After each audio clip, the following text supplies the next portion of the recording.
In a towering glass skyscraper that overlooked the city, a company once known as the jewel of the business world was falling apart, and no one could stop the bleeding. Headlines screamed of losses, shareholders were fleeing, and the man at the center of it all, CEO Alexander Grant, a figure once admired for his brilliance, now sat in silence, his empire crumbling in front of him like a sandcastle washed away by the tide. And yet in the same building, unseen, ignored, and underestimated, worked a girl named Aisha Malik, a cleaner with tired hands, second-hand shoes, and a gaze that noticed everything people thought she was too small to understand. She was mocked when she quietly hummed while mopping the marble floors, pitied by some for her shabby uniform, but unknown to them all, she had a mind sharper than any boardroom executive, a mind that absorbed strategies, numbers, and failures like a sponge, because every night after her shift, instead of sleeping, she stayed in the company library, reading discarded reports and old business plans that others had thrown away, teaching herself the art of survival and innovation, while her coworkers laughed that she was wasting her time.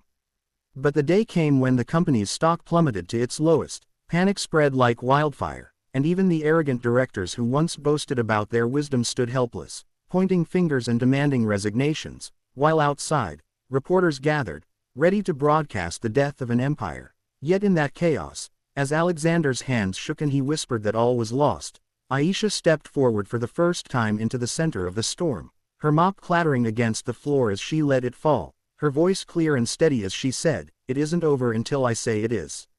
Everyone froze. Some laughed, others sneered, for how could a cleaner dare interrupt the most powerful men in the city? But before security could drag her away, she snapped her fingers, not in arrogance but in fierce confidence, and laid out an idea so bold that even Alexander blinked in disbelief. Transforming the company's massive, unused warehouses into a global e-commerce powerhouse, a marketplace where local artisans, struggling farmers, and small shopkeepers could sell directly to the world, bypassing middlemen, cutting costs, and generating revenue instantly. At first, they mocked her, the board scoffing that it was madness, yet when she explained algorithms she had designed on scrap paper, marketing strategies she had tested with street vendors she helped after hours, and logistics plans she had secretly refined from old reports, silence fell, then whispers turned into grudging awe, and finally Alexander slammed the table with his fist and declared, "Do it."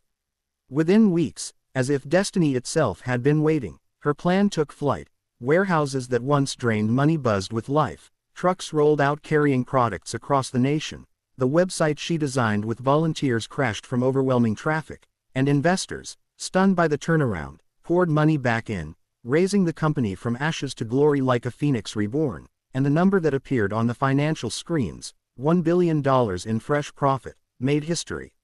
Overnight, headlines shifted. "Cleaner girl saves billion-dollar empire," blared across every channel, news anchors scrambled to interview her, and the world watched as executives who once dismissed her now bowed their heads in respect, some in shame, some in envy.